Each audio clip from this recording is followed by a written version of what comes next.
have a totally different way of breathing and all that good stuff, but at the end of the day, they still have to breathe to cool off. They still need to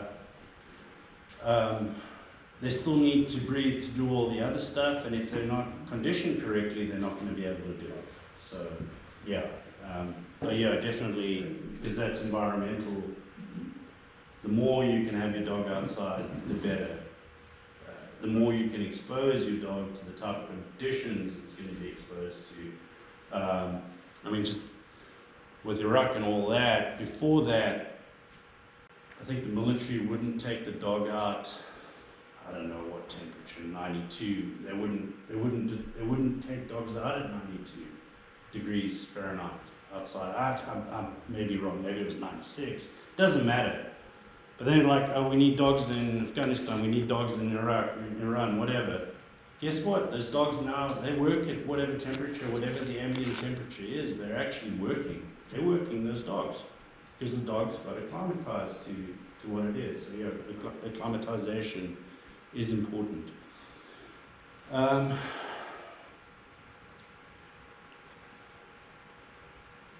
you guys got outside pens for your dog, if you have access to that, utilize that to your advantage, even if your dog stays inside with you.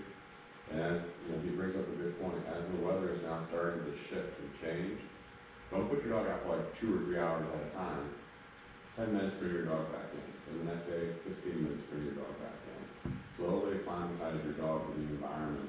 And even during the summer, you want to work your way up to where you can leave your dog out for an hour or 2 at a time, and then come back in.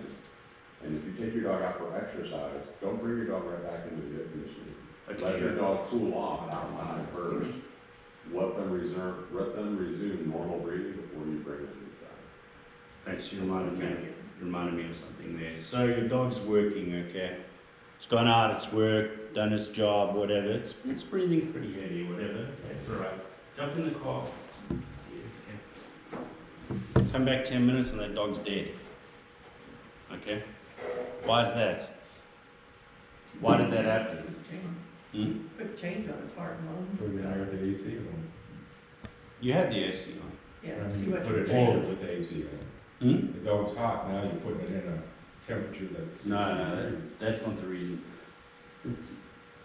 Good idea. I mean, possible. The reason is because that dog's temperature continues to spike. Okay? It actually continues to increase.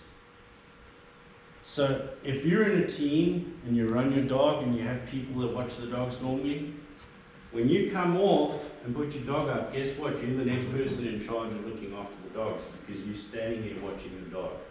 Okay? You're waiting for that dog's temperature to go down. Because even if you have the AC on, it may not be sufficient to cool the dog off because it's inside a cage or whatever it's inside. Okay? So access to water, watch the dog, AC on, fan on, all of that good stuff. But the dog's temperature actually continues to rise. Okay? You don't realize that that's happening, and dogs die because people did not realize it. They're like, oh my God, I put the dog into air conditioned thing, but it really wasn't working as well, so it wasn't doing the job. If your dog overheats, cool it down. Water, cool it down, do whatever. Ice, don't worry about it. The concept was like, oh no, you shouldn't cool the dog down too soon. It's better to cool the dog down, and if the temperature, get a thermometer by the way. Look at VTAC, they have the temperatures, but if the dog's temperature drops below a certain level, then you want to heat it up again. But you want to cool it down. You want to cool it down before you even get to the vet, okay? The sooner and the better you cool that dog down, the higher your chance of the dog surviving. So, oh no, I shouldn't give it water, shouldn't try and cool it down as quickly as possible. That's not right. You want to cool that dog down as soon and as quickly as you can.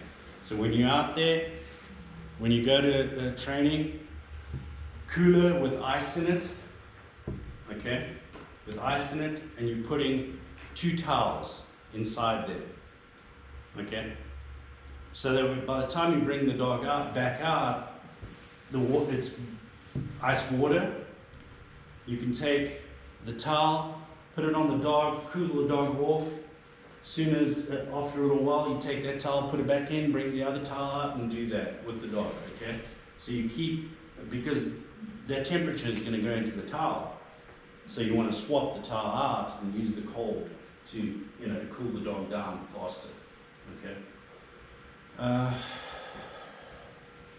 Was it PenVet that did the whole research on the dog's temperature rising in the crate? I forget what conference that was.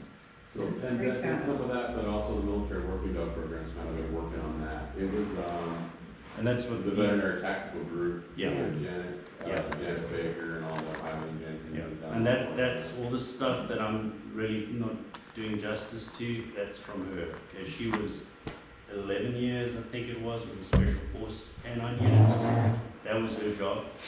And she's still in charge of the military program. I think, she's not actually, whatever you call it, she's a reserve now, veterinarian. That's her speciality. All of this is coming from the research the military is doing. So definitely look at that video. You'll be like, oh wow, okay, it's good information to know.